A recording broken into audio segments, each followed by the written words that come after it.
Hello guys, pakita ko sa inyo yung airport ng Singapore. Very social.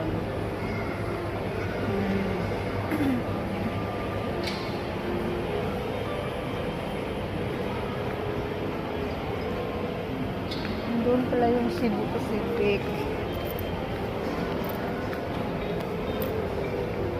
Oh look. Ayan.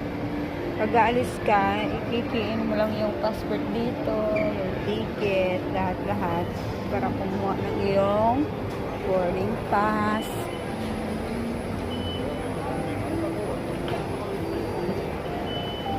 Number ng mga bagahe mo. Yung tag, nandiyan.